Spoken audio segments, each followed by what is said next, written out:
Yeah, it's not like these great ideas are just like mythical unicorns that we can't grasp. Like they're out there, they're going to come back, customers are going to ask for them, issues are going to occur. Like there is no idea that's so amazing it's going to change your business that is also forgettable. Of course. That's not a thing. And if it's a real priority, it answers a real felt tension, and you don't forget about those. Exactly. You don't show up to the meeting and go like, oh, we forgot that we haven't sold anything and that we have to fire everyone. Hey, everybody. Welcome to the show. This is Brave New Work, a podcast about reinventing our organizations and the search for a more adaptive and human way of working. I'm Aaron Dignan, and I'm joined by my always ready co-host, Rodney Evans. Hello, everyone. On today's episode, we're going to talk about this and that. We've had a lot of topics come across our desk in the last few weeks, and we want to pick them off one at a time. But before we go into all that, let's do our check-in. Let's check in. The Great. one for today is, what is one simple thing that still blows your mind? This one's fun because you can go a lot of directions with it. For me right now, the thing that really blows my mind when I meditate on it even a little bit hard is that most of the space that makes objects around us is actually empty space. So like if you actually look at the size of the nucleuses of the atoms in a book or in your phone, the vast majority of what's there is not there. It's like an illusion that there's an object there that's solid. And so the empty space all around us and in our hands and in us is what blows my mind. I'm not going to make a comment about the legalization of weed right now. That's great. Yes, that is mind-blowing.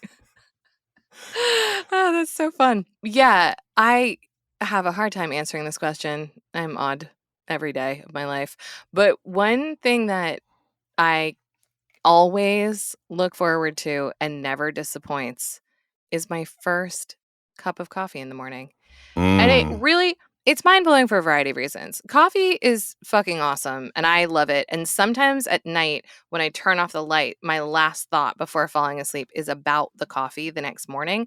But what is actually mind-blowing about it is that I've been drinking coffee since I was like 16 years old, and I still like it just as much. Like every day is just as magical. What can you say that about? Very few things. Everything else in the world, there's a return on investment that degrades over time. Not coffee. Coffee's always the best. So both of our check-in answers had a connection to addiction. Oh, no. That's true. But okay. Legal ones. Well, yeah, fair enough. All right, so today's topic is this and that. And so we're going to riff on a few topics that have come in from listeners over the past few weeks. And my question to you is, where do you want to start? Okay, so we've gotten really good questions. Y'all are getting just like smarter and smarter and craftier all the time. So these all came in to Podcast at the Ready or were posed to one of us individually, specifically as, please answer this on the pod. So for real, if you want answers, we got them. Send us your questions. So the first one, which I enjoyed reading, is about back channeling. So somebody asked us, like, what is back channeling? And is it okay? And should we allow it to continue? And what do we do if we don't want it to continue? And like, how does it relate to things like open door policies? Basically, just what's the lay of the land on back channeling? So I'll let you kick that one off. I feel like you and I both have very strong opinions about this. Well, I think the first thing to say is that I and we, the Ready, have struggled with this over the years. We've definitely had periods where there was more back channeling going on and periods where we kind of got it out of our system. Another word for back channeling is gossip, and another one might be like politics. Mm-hmm. So I think that it is generally a bad thing. The way I have been parsing it in the past is if you are doing it as a way to avoid taking action, having a confrontation, being candid, reconciliation, like whatever the hard work is, if the easy work is for you to just back channel or bitch to somebody else, then that's probably something that we need to punt.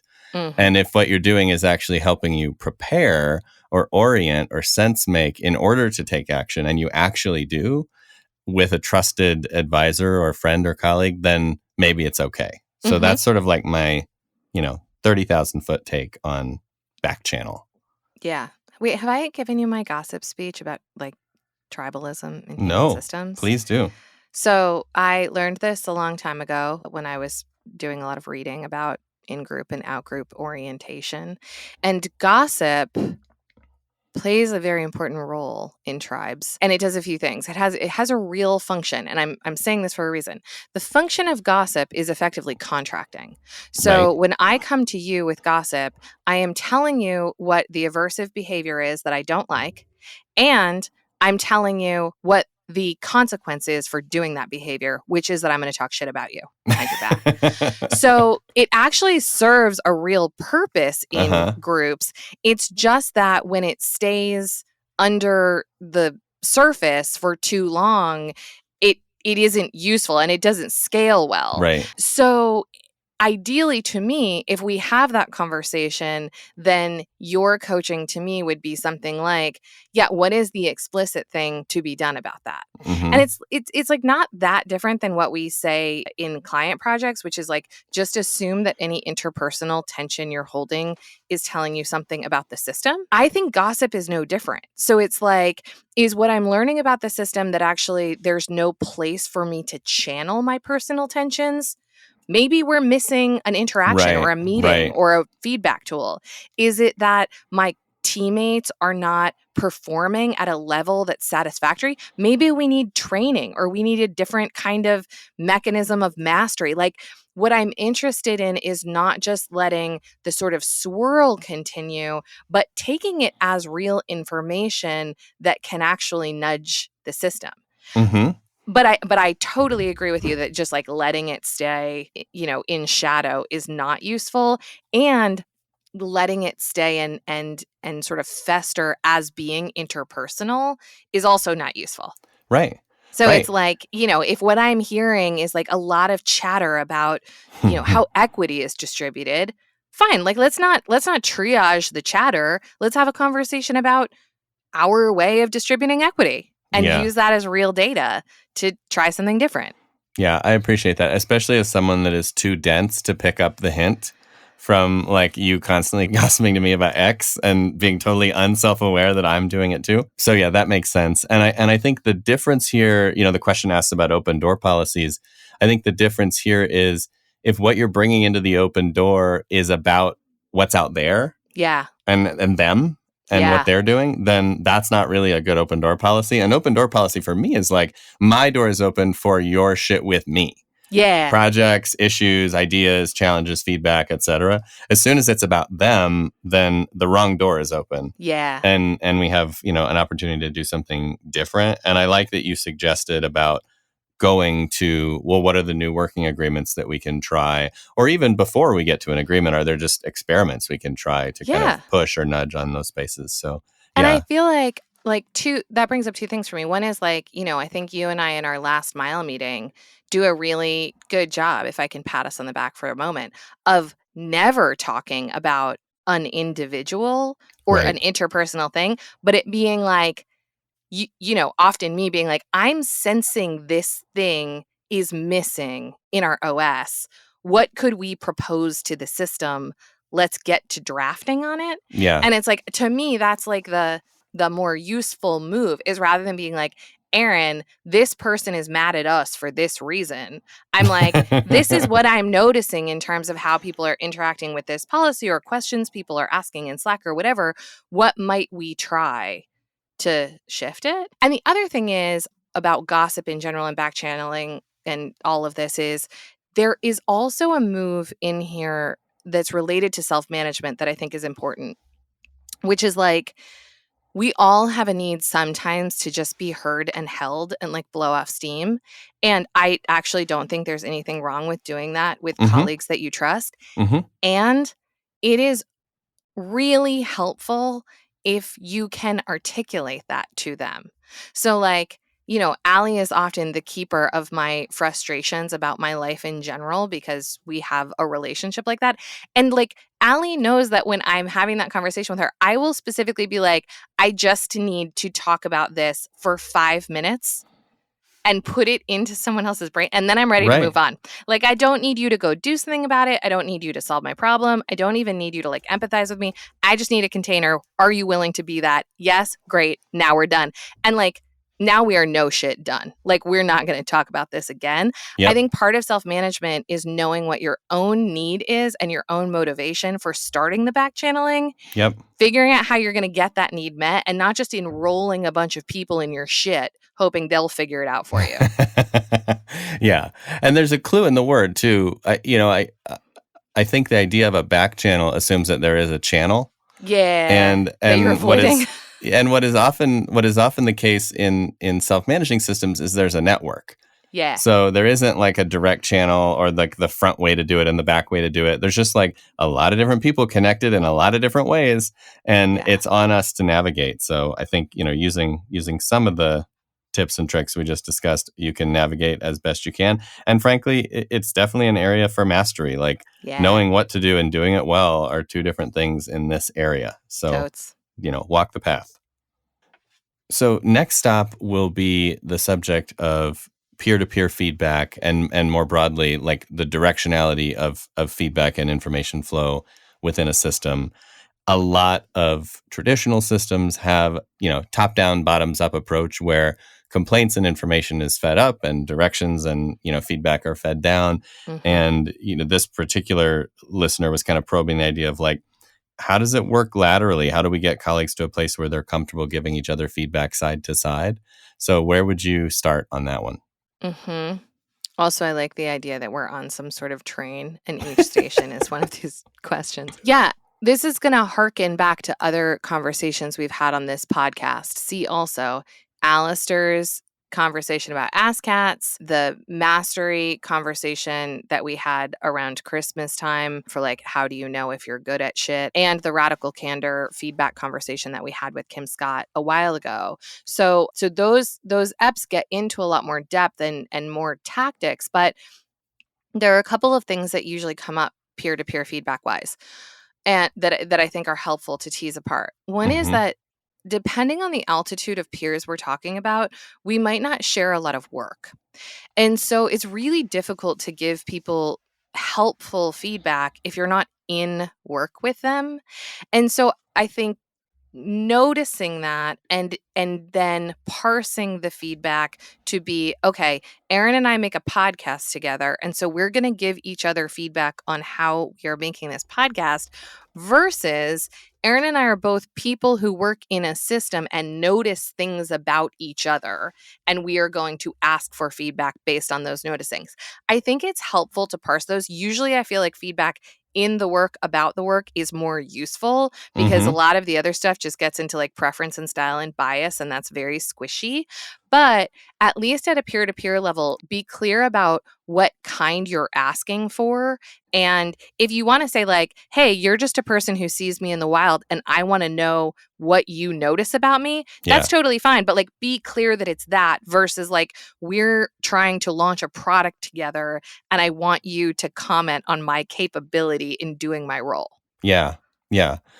That makes sense. And I think you do have to have the right context to have the right conversation. Yeah. That's why I go back to just the complexity of interpersonal relationships on teams and basically say that part of the work of being in a self-organizing or a self-managing or even just like a generally non-hierarchical team is contracting with others to define the kind of relationship you want to have. Yep. And so if you want feedback about X versus Y, if you want to get it in a certain formal way or an informal way, like everyone is effectively determining with each person that they interact with, what is our jam going to be? Like, how are we going to do it?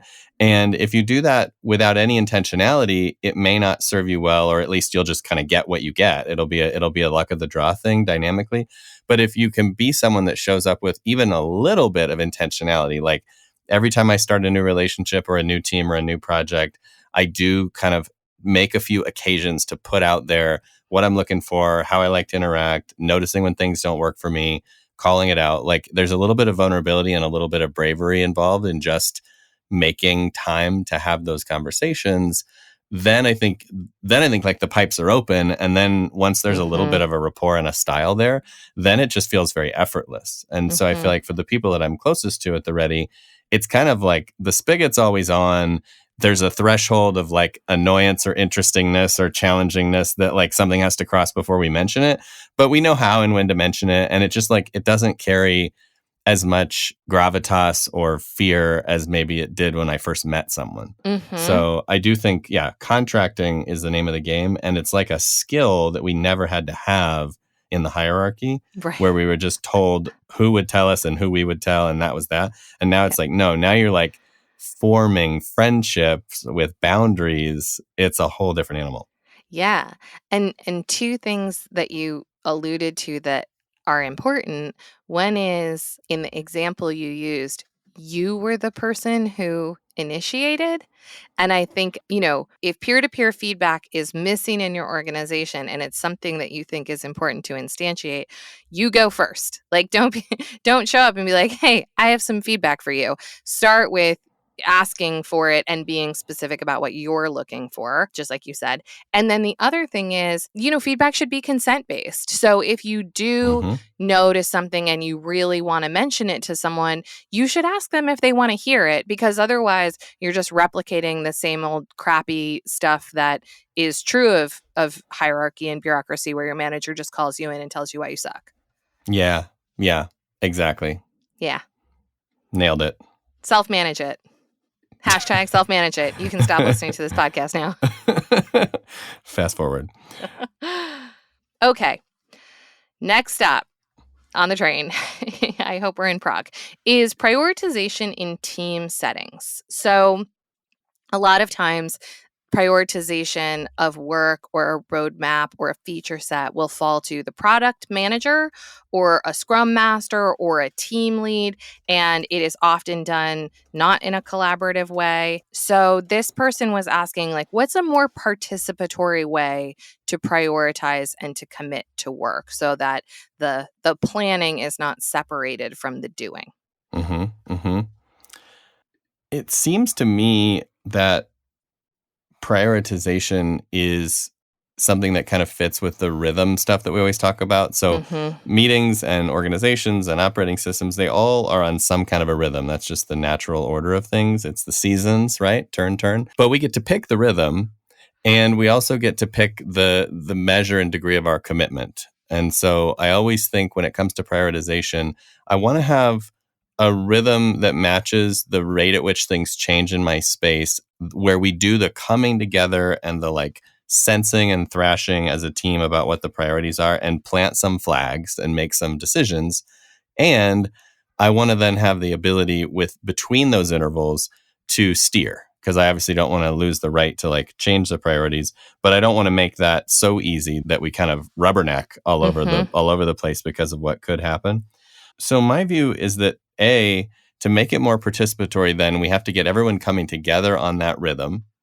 And whatever it is, could be every 6 weeks or 12 weeks or 4 weeks or, quarterly or whatever it is. Yeah. And that when people are coming to that rhythm, they're coming to help make sense and to help, influence and shape what the priorities will be. From there, you can have either a consent-based decision, a role-driven decision. Like you can decide how to finish the prioritization process based on your power structure. But the idea is that the participation is that everybody coming and sharing what they see and what they value, whether that's with, monopoly money or with conversation, it doesn't matter, just getting it out there. And then very importantly, I think prioritization needs to be open in a second order way, which is between and amongst teams. So when we make priorities, they are cast up, down, left, and right, and very visible and very pull-based, maybe even push, so that everyone's like, all right, I can see what everyone else is doing. And then now if I want to adjust or recalibrate, I can do that. So the idea of it being like this breathe in, breathe out, being done by teams in an open way, and then being shared openly with all the other teams, and perhaps using that as a jumping off point for one adjustment. That's kind of where my head goes on this whole game. But obviously the specific timing and the specific power structures within that vary by category and timing and scale and all that kind of stuff. I don't know. What Yeah. would you add? I mean, I learned a lot about prioritization from you. So I don't know. So hopefully I'm doing it right. The only things I would add are these. One is I like the idea of more fidelity in the near term. Mm-hmm. And what I mean by that is I feel like where prioritization sometimes falls apart is that we look at a roadmap or something that's 4 quarters and we expect to have the same level of confidence in quarter 4 as quarter 1. Right. And so we like do a lot of hand wringing about what could happen between now and then.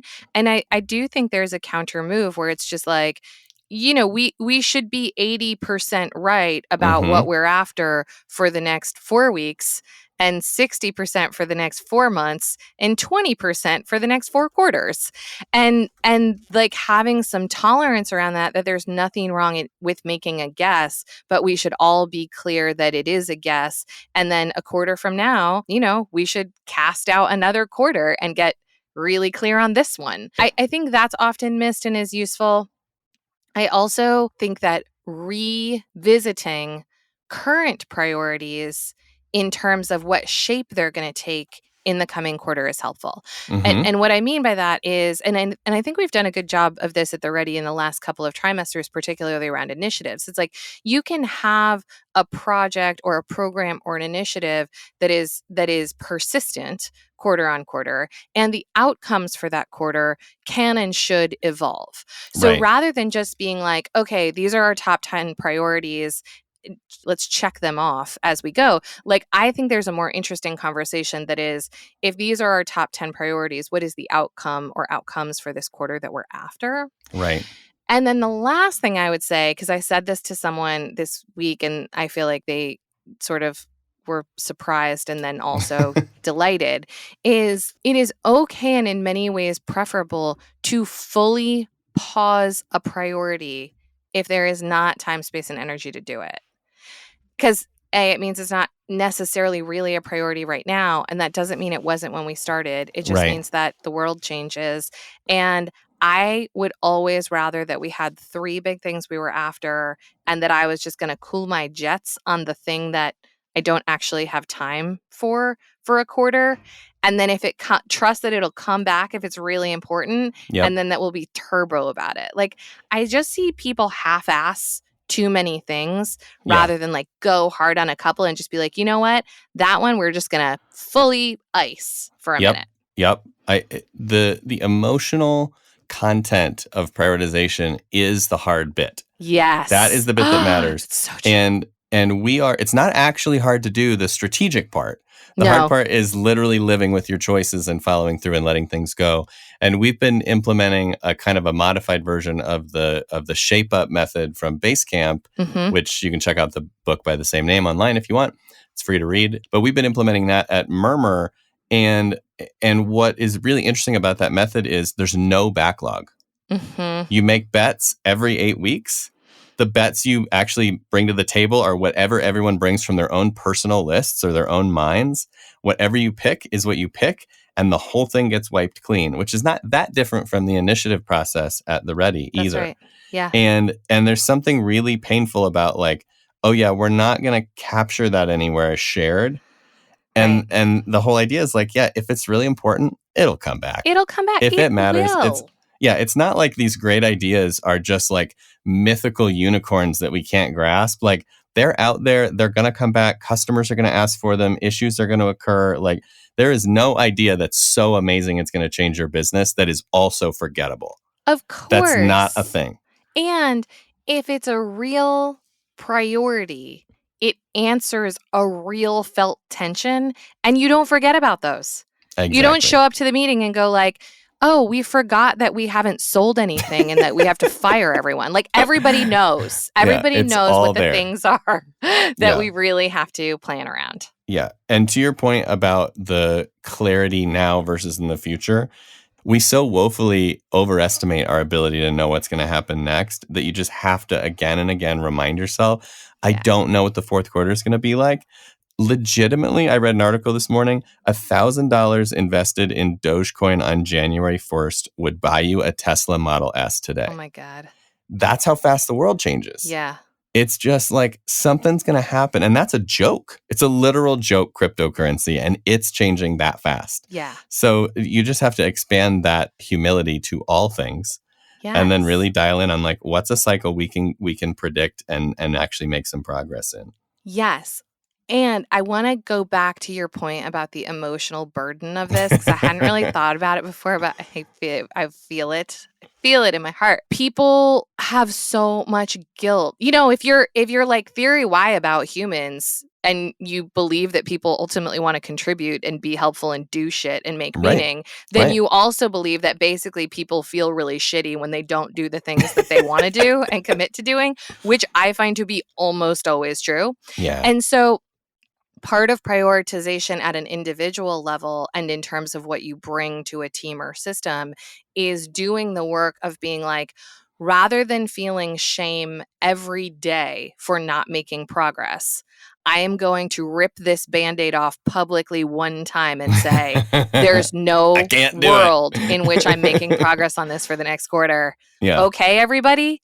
And I know it feels harder because it feels like a bigger swing in the moment, but it feels so much better once you've made that commitment and we've all signed up that like, you know what? We're just not going to have that new dashboard this quarter. Okay. And then I'm just not going to think about it 30 times a day for the next 4 months while I don't do anything. Yeah. Yeah. And you know, the when and where you can do that, it's incredibly freeing.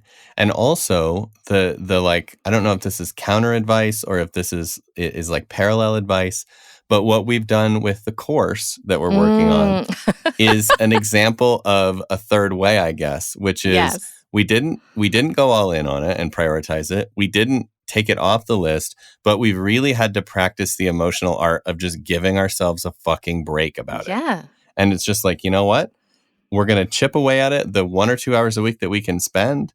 We're not going to judge each other or ourselves for that anymore. And it took some doing to like get in that headspace. But after we did, it was just like, oh yeah, this is just like a very long lead thing that I garden at a little bit here and there. And eventually you look back and you're like, oh, we made a ton of progress on that. We really did. But it's not a priority. No, it's not. Importantly. Yes. It's not a priority. It's a hobby. It is a hobby. And in just hearkening back to it's not the people, it's the system, part of us expressing to each other that it felt like shit to show up every week without anything to ship was data that informed our operating rhythm, which became 2 hours a week, the three of us sit here and work on something because none of us have time or energy or whatever. This is the time. So we're not going to show up here to to demo because we don't have anything to demo. And then we got into an op rhythm where it was a 2 hour a week hobby. And then when a client was like, we want this, we were like, okay, like we actually have enough to finish this by the time a client wants it. So because we have been, because we've been gardening for a year or more, I don't know, forever. Speaking of showing up with things to demo, the next topic on our list here is all hands meetings. Oh, no. You don't want to talk about priorities for the rest of this episode? All right. You know, my priority right now is to finish our little list here. The all hands meeting, what it's good for, what it's not good for, and why they usually suck. In 3 words or less. Go. Wait, why they suck in 3 words or less? PowerPoint presentations. That's 2 words. That's why and that suck. Pretty much nails it. Yeah. Yeah, all hands meetings are usually garbage. And they shouldn't be. Because you know what? People like hearing from their leaders. I don't really know why, but people do. I hear it all the time. They're like, I really appreciate the transparency. And I'm like, those were prepared remarks, but cool. I'm glad it felt good. So look, I do think that there is, especially if you are working in like a big function, I do think that there is a role for an all hands. And like anything else, I would prefer that it is participatory in some way, steered by the user, i.e. the participants in some way, and that it's constrained in some way that makes it feel useful so that it's not just like the leader talks and then the other leader talks and then the third leader talks. And then after everyone has stopped screen sharing their PowerPoint with like last quarter's financial results, we open it up for questions, but we know no one will ask them. So we planted them in the audience. Like, I don't want us to do that. Yeah, I think this is like a trapping of an old world that hasn't been fully reinvented yet. It assumes a lot, right? So like right off the bat, an all hands assumes that we're all in time zones that are compatible to be somewhere at the same time, Sure. which in the like remote first world that we now live in, especially post pandemic, is like probably not true. I mean, it might be true for certain teams or groups or units, but like an actual company wide all hands is going to get harder and harder to schedule. Yeah, it is often not true. Right. And then the other thing is like the coordination involved. There is an element of mandate in agreeing to like we're all going to be somewhere at the same time and drop everything to be there. Mm-hmm. So I have become recently enamored with not all hands, but like doing something that's going to everyone. So, make a loom, make a video, do something fun, like create a document, do something that is still interesting and has texture and is content, but don't necessarily make us all be there at the same time, particularly if the thing you're doing is just communicating one way. Like, I do not need to see the Yeah. grand poobah leader stand on stage and walk me through 10 slides of PowerPoint when that could be a loom. Yeah. Like, let me watch that when I'm doing whatever I want to do. So I do think that moving to asynchronous all hands methods is one move.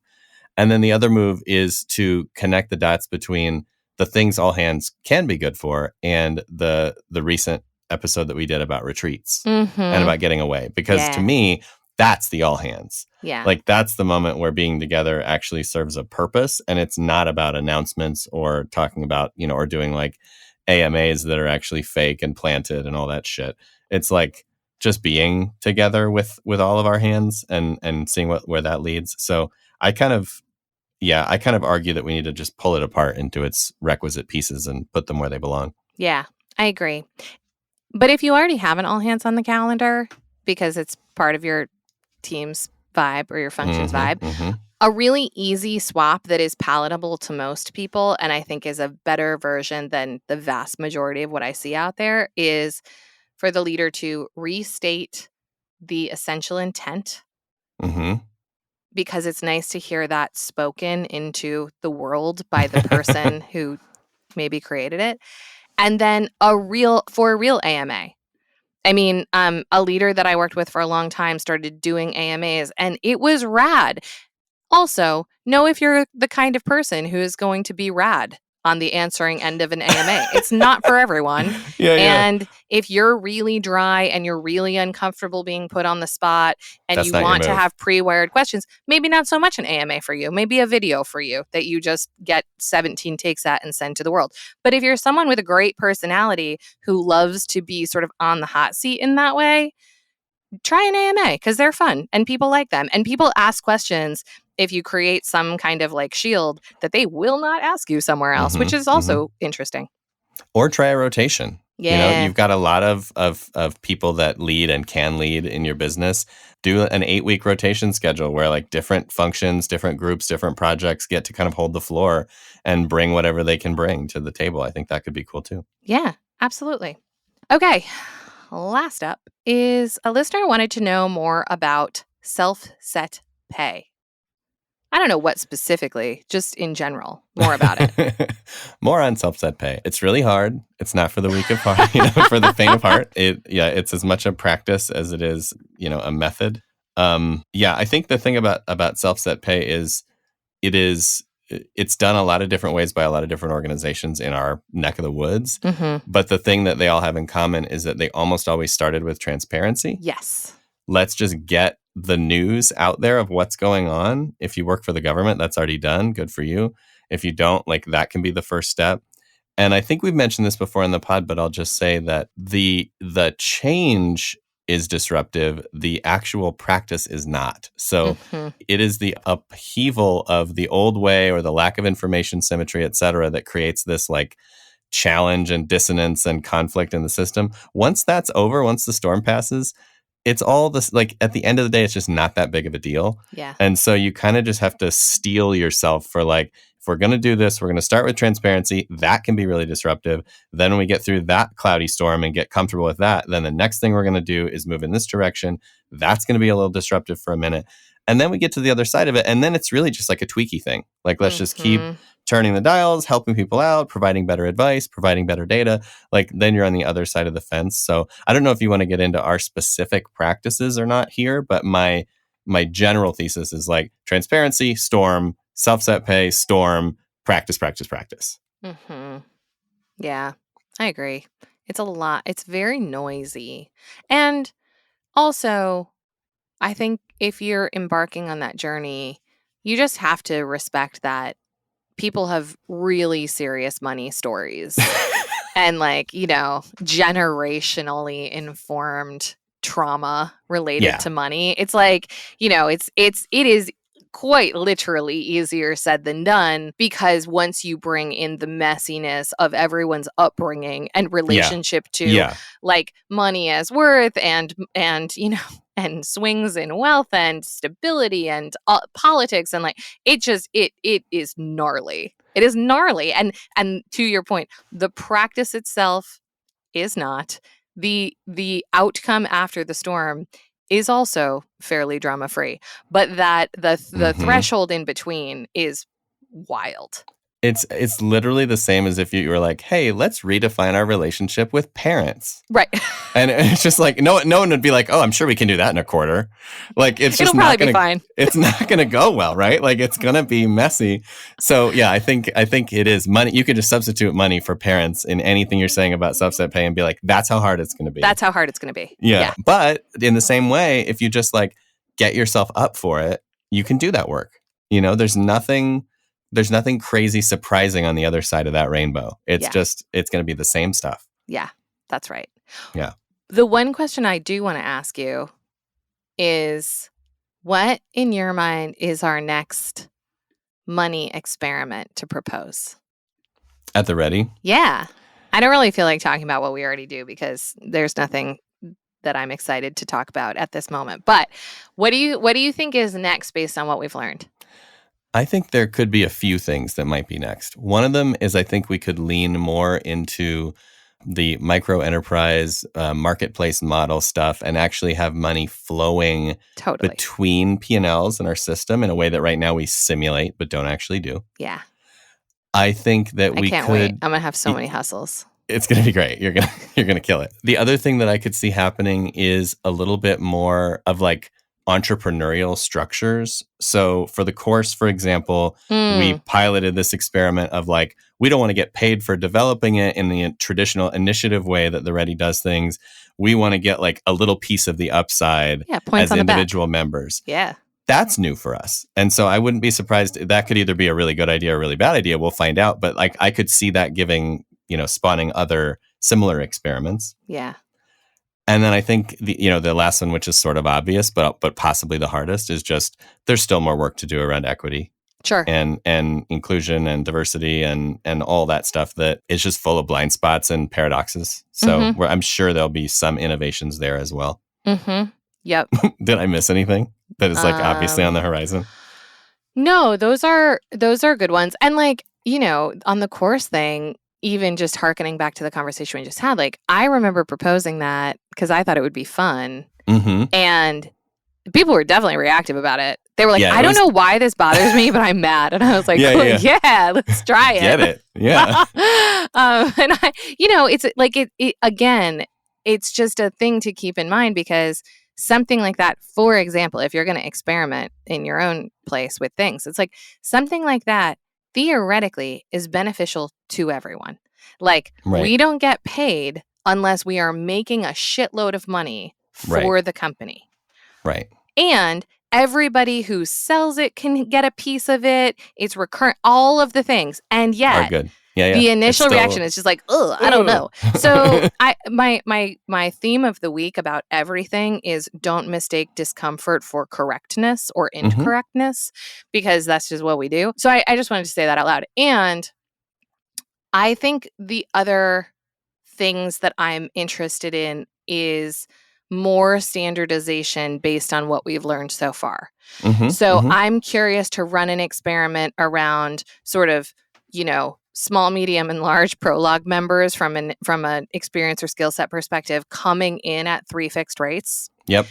Because I feel like going through a self-set process when you're new in a system and you have a ton to learn and a huge curve is really challenging for people. Yeah. And it's sort of like you're set up then and you're in it at a certain level, and then changing it later comes with its own, not not workflow challenges. You can do that whenever you want, but psychological challenges. So I'm curious about sure. that. And I'm curious about something similar for internal work. So I'd like us to have a level of fidelity around what internal work is worth to us, because you and I have had some good conversations about how to think about it. And I don't think we've landed on something that works in the micro, but probably doesn't scale super well. And yet I do think that having people do both internal and external roles is very valuable for a variety of reasons. Sure. And so I'm curious to crack that nut, but I don't actually know what the first experiment is. It's probably looking at the data so far.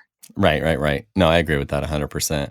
I like your point about the early days in this too. I think the thing you often forget when you've been in the system for a while is how much information you have. Yes. And that's emotional and, literal information data that you can use to calibrate. It's almost like someone comes into your kitchen and you're like, more salt in the chili? Right. And they're like, never tasted it, don't know the recipe. I'm going to say yes because salt sounds good, but I don't know. Sure. So I do think that there's room for some kind of acclimation period, that we have more guardrails and more support structures in place. And the only other thing I wanted to say on this, and then I think I have hit the bottom of the ice cream tub, is the thing about your guttural reaction to something being uncomfortable or different in the money space.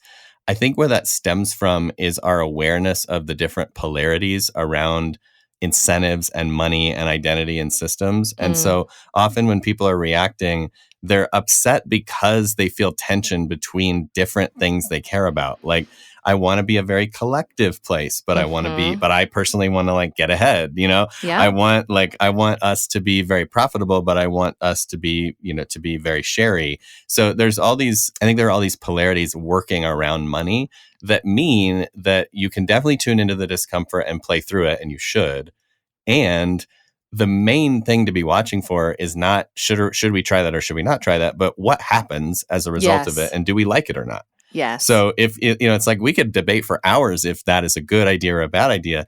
Instead, and this goes back to a lot of frequent podcast wisdom, t-shirt slogans, learn by doing, do the damn thing, and then find out did that make us do something that we didn't like? Did it change some tenor of the place in a way that we want to pivot around? And as long as you're checking in on that early and often, it's not like you're going to do irreparable damage to the company culture by having one project have an incentive. Yeah. You just see what happens and rinse and repeat. Yeah. It's all trade-offs. And all the way down. The shortest summary of that is that about once every trimester, someone will be like, should we go back to just being salaried consultants? And then someone goes, I love that. Do you actually want to do that? And it's like, no. And it's like, okay, well, there it is. There it is then. We're always going to sort of ponder the path not traveled. And that's fine. But to your point, notice the polarity and that we just can't have it both ways. Yeah. Trade-offs are trade-offs, and make them, swap them. The thing that I like about our culture that I wish I could, rubber stamp into others is the best way to understand trade-offs is to play with them and live with them and be on both sides of them. Yeah. Then you really know in your gut what it means, right? Otherwise, it's just theoretical. Oh, this might make us more mercenary. Who the hell knows? It might. And maybe that feels great. Right. Let's do it. And then when you hate it, you tell me, and then we won't do it anymore. Yeah. Yeah. Yeah. Yeah. So I want to make more of a mess to understand trade-offs in a somatic way. I want ice cream. Okay, great. We nailed it. That seems like a pretty good place to draw things to a close. Ice cream and getting to the bottom of things. Thank you all for sending us provocative questions. Hopefully you enjoyed our this and that episode. Yes. If you did, leave us a review. Or if you didn't leave us a review, just leave us a review. Or forward our show to someone who needs it. I love the all doors lead to leave a review. What's behind this one? Oh, it's a review. A quick tip of the hat to Taylor Marvin for making us sound good, as he always does. Brave New Work is produced by The Ready, of course, where we help organizations around the world change the way they work. You can get in touch with us by emailing podcast@theready.com. Send us your questions, your thoughts, your feedback. And as for you, thanks for listening. Now go change something.